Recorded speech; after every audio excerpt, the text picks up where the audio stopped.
कर लो दुनिया मुट्ठी में।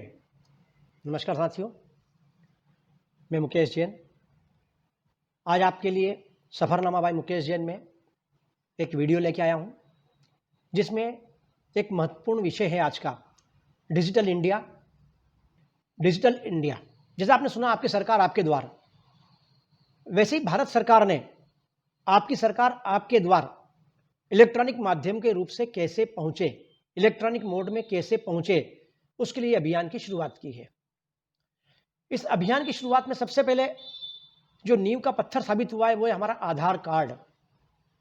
इस आधार कार्ड में जो व्यवस्थाएं हैं उसके आधार पे उस व्यक्ति की अद्वितीय पहचान का परिचय पत्र बन चुका है ये। यदि आपका आधार पत्र है तो आप डिजिटल इंडिया से जुड़ गए हैं। क्यों? क्योंकि जब आप बैंक में खाता खुलवाने जाते हैं तब आपको आधार कार्ड लगता है। अब साथियों, इसका आपको फायदा क्या हुआ कि जब सरकारी कोई योजना, चाहे जनधन योजना हो, उसमें सरकार जो पैसा देती थी, पहले पैसा आपके जो पास आता था वो बिचौलियों के माध्यम से आता था, लेकिन अब जो पैसा आता है इलेक्ट्रॉनिक मोड में वो सीधा आपके खाते में आता है, अर्थात जो बिचौलिए हैं वो समाप्त हो गए। उसी प्रकार से यदि आप किसान हैं, आपको खसरा चाहिए तो आपको कार्यालयों के चक्कर लगाना पड़ते थे, परंतु आपको कुछ भी नहीं, अपने मोबाइल पे जाना है और भू अभिलेख खोलना है और आपका नंबर डाल के आपका खसरा प्राप्त करना है। अर्थात सरकार की यह महत्वाकांक्षी योजना इस प्रकार से डिजाइन की गई है कि उसका लाभ हर व्यक्ति तक, उसको कहीं जाना ना पड़े, घर बैठे प्राप्त हो सके। आप जानते हैं स्मार्टफोन आपके पास है, अब हर घर में एक स्मार्टफोन हो गया है, तो स्मार्टफोन का सही उपयोग कीजिए। यह डिजिटल क्रांति का एक उदाहरण है। आपको कोई भी जानकारी चाहिए, आपको मौसम की जानकारी चाहिए, आप मोबाइल पे इंटरनेट अगर आपके साथ है आप तत्काल सर्च कर सकते हैं। यदि आपको कोई सामग्री मंगाना है तो आप घर बैठे उसकी वेबसाइट पर जाकर आप सामग्री मंगा सकते थे। इसका महत्व आपने इस कोरोना काल में अच्छी तरह समझा होगा कि जब सब दूर लॉकडाउन था तब आप तक इस डिजिटल क्रांति कितने फायदे हुए। आप अपने घर पर ही स्मार्टफोन के माध्यम से जितना जरूरी सामान था आपने घर पे निश्चित मंगवाया होगा। उसके फायदे क्या हुए कि आपको एक तो घर से जाना भी नहीं पड़ा और सही सामान आपके घर तक पहुंच गया। अर्थात डिजिटल क्रांति जो है वो आपके जितने भी सरकारी विभागों के कामकाज है उसको हल्का करना है, आपको सरकारी कार्यालयों के चक्कर लगाने से बचाना है और समस्त विभागों की जरूरी जानकारियां आप तक पहुंचाना है पारदर्शी माध्यम से। अब कोई छिपा नहीं सकता। यदि आपको किसी कॉलेज में एडमिशन लेना है और अगर आपने फॉर्म भरा है, ऑनलाइन आवेदन दिया है, तो उस लिस्ट में आपका नाम अवश्य आएगा, लेकिन ऐसा नहीं होगा कि आपसे पहले वाले को किसी को वहां सिलेक्शन हो गया और आपका सिलेक्शन नहीं हुआ। उसी प्रकार से यदि आप हितग्राही हैं, यदि आप राशन ले रहे हैं, तो आपको राशन के वहां पर भी राशन पर्ची से आपका सत्यापन होगा, आपका समग्र आईडी बना हुआ है, आपकी पहचान होगी और आपके अंगूठे लगेगा, तब आप अपना राशन प्राप्त कर पाएंगे। अर्थात आपका लाभ आप ही प्राप्त कर पाएंगे, कोई दूसरा बिचौलिया वो लाभ प्राप्त नहीं कर सकता।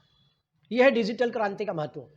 आप किसी भी ग्रामीण क्षेत्र में बैठे हुए हों, लेकिन आप किसी भी विश्व के कोने से सब जानकारी मंगा सकते हो। यदि आपकी क्लासेस नहीं लग रही है तो आप ऑनलाइन वीडियो लेक्चर्स देख सकते हैं।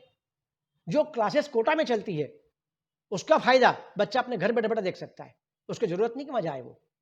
यदि आपको कोई बीमारी है, कोई बुखार आ रहा है, तो आप अपनी जानकारी भी जो है इंटरनेट के माध्यम से प्राप्त कर सकते हैं। अर्थात आपके जीवन की हर समस्याओं का हल आपको घर बैठे इस डिजिटल क्रांति के माध्यम से प्राप्त हो रहा है। हालांकि अभी डिजिटल साक्षरता की कमी है, मोबाइल तो पहुंच रहे हैं, स्मार्टफोन की बिक्री बढ़ती जा रही है, लेकिन उसका सही उपयोग करना पूरी जनता भी नहीं जान पाई है। जिस दिन आप उस मोबाइल के फंक्शंस को समझ लेंगे, उसकी एक एक गतिविधि को आप अध्ययन कर लेंगे, तो आप देखेंगे कि ये मोबाइल आपके लिए कितना कितना महत्वपूर्ण है। अभी आपको कोई केस चल रहा है, अगर आपका हाई कोर्ट में केस चल रहा है तो आपको, अगर मध्य प्रदेश में है तो आपको इंदौर जाना पड़ता है, वहां जाके आपको देखना पड़ता है कि आपकी तारीख लगी या नहीं लगी। लेकिन आप डिजिटल होने से आप अपने घर बैठे देख सकते हैं कि आपका केस की तारीख क्या है। इतना परिवर्तन आ गया, आपको कहीं नहीं जाना। अगर आपको आरटीओ में लाइसेंस बनाना है तो आप ऑनलाइन अपने घर से फॉर्म भर सकते हैं और ऑनलाइन प्रक्रिया पूरी कर सकते हैं और आपको लाइसेंस मिल जाता है। आपको आधार कार्ड के अलावा पैन कार्ड बनवाना है, आप वो घर से बना सकते हैं। आधार कार्ड में कोई संशोधन करना है, वो भी आप अपने घर से कर सकते हैं। अर्थात डिजिटल क्रांति ने पूरे मनुष्य के जीवन को बदल के रख दिया है। कॉमन सर्विस सेंटर CSC हर गांव में खुल चुके हैं और जहां नहीं खुले वहां खुलने वाले हैं। यदि आपके पास मोबाइल नहीं है तो आप अपने कॉमन सर्विस सेंटर पर जाइए और आप वहां पर अपनी जानकारी प्राप्त आप कॉमन सर्विस सेंटर के द्वारा कंप्यूटर कोर्स की ट्रेनिंग ले सकते हैं। वहां पर आपको कंप्यूटर कोर्स की ट्रेनिंग भी दी जाती है। आप कोई कौशल सीखना चाहते हैं, कोई स्किल सीखना चाहते हैं तो आप ऑनलाइन वीडियो देख सकते हैं, यूट्यूब के माध्यम से देख सकते हैं, फेसबुक के माध्यम से बहुत सारी सूचनाएं प्राप्त कर सकते हैं। डिजिटल इतने प्लेटफॉर्म हो गए हैं कि यदि आप इसका सही उपयोग करना सीखेंगे तो आपको किसी भी चीज की कभी भी कमी महसूस नहीं होगी। आप देख रहे हैं सरकार की बहुत सारी योजनाएं, सरकार ने डीडी चैनल चालू किए, किसानों भाइयों के लिए डीडी किसान आता है। आप अपने किसान भाई जो है वहाँ बैठकर अपनी कैसी फसल का उत्पादन ज़्यादा ले सकते हैं, कौन सी फसल बोना चाहिए, आपकी मिट्टी परीक्षण प्रयोगशाला स्थापित की गई है। मतलब डिजिटल इंडिया का जो रूप है वो बहुत विस्तृत रूप है। फाइल लेके काम खत्म हो गया है, कागजी कार्रवाई बंद हो गई है, कागज का उपयोग कम से कम होने लगा, तो पेड़ों की कटाई जो है वो बंद हो गई है, पर्यावरण सुरक्षित होने लगा है, संरक्षित होने लगा है। बहुत सारी चीजें डिजिटल इंडिया से जुड़ी हुई।